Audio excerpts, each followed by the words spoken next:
Hai, Assalamualaikum warahmatullahi wabarakatuh. Perkenalkan, nama saya Muhammad Rifki Firmansyah dengan NIM 2041050200104 dari Fakultas Ekonomi dan Bisnis Islam, Prodi Ekonomi Syariah, kelas Ekonomi Syariah 3.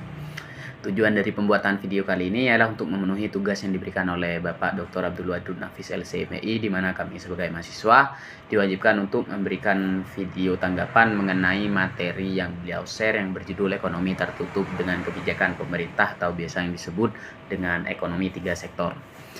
Ekonomi tiga sektor adalah perekonomian yang meliputi kegiatan dalam sektor perusahaan, rumah tangga, dan pemerintah, di mana perusahaan sebagai produsen, rumah tangga sebagai konsumen, dan pemerintah sebagai konsumen, pemungut pajak, dan juga sebagai subsidi. Siklus perekonomian tiga sektor. Pada siklus perekonomian tiga sektor terdapat tiga pelaku ekonomi, yaitu konsumen, produsen, dan pemerintah. Sama halnya dengan perekonomian dua sektor, rumah tangga tetap menjadi konsumen bagi perusahaan, sehingga rumah tangga membeli barang dan jasa dari perusahaan. Hal ini menyebabkan aliran pendapatan bagi sektor perusahaan. Karena belum ada perdagangan luar negeri, maka dinamakan perekonomian tertutup. Posisi perusahaan juga masih sebagai pengguna faktor produksi yang disediakan rumah tangga. Perusahaan harus memberikan balas jasa kepada rumah tangga dalam bentuk gaji, upah, bunga, sewa, dan profit, sehingga adanya aliran pendapatan bagi rumah tangga.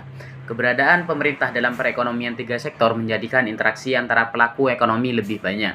Pendapatan pemerintah berasal dari pajak perseorangan yang dibayarkan oleh rumah tangga, dan pajak perusahaan yang dibayarkan oleh perusahaan.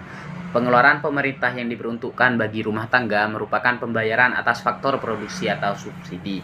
Seperti contohnya adalah BLT, dan biasanya pemerintah membutuhkan tenaga kerja yang berasal dari sektor rumah tangga, sehingga pemerintah harus membayar gaji atau upah tenaga kerja. Pengeluaran pemerintah kepada sektor perusahaan terjadi karena pemerintah membutuhkan barang atau jasa yang disediakan oleh sektor perusahaan. Adanya campur tangan pemerintah menimbulkan dua perubahan. Satu, pemungutan pajak yang dilakukan pemerintah menambah pengeluaran agregat pada industri dan rumah tangga. Yang kedua ialah pajak memungkinkan pemerintah melakukan perbelanjaan, dan ini akan menaikkan perbelanjaan agregat. Pendapatan yang diterima rumah tangga akan digunakan untuk tiga tujuan. Satu ialah ditabung, dua membayar pajak, serta tiga membiayai konsumsi. Syarat keseimbangan penawaran agregat sama dengan agregat demand. Pajak langsung dan tidak langsung. Pajak langsung ialah jenis pungutan pemerintah yang secara langsung dikumpulkan dari pihak yang wajib membayar pajak.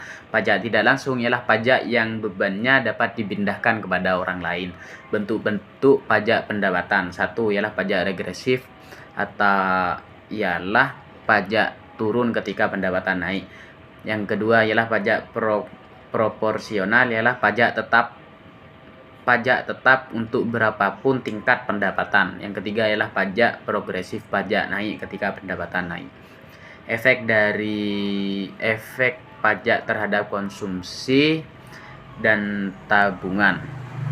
Pajak akan menurunkan pendapatan disposable sejumlah pajak, sehingga karena pendapatan disposable turun, konsumsi dan tabungan juga turun. Mungkin itu kurang lebihnya, mohon maaf. Wassalamualaikum warahmatullahi wabarakatuh.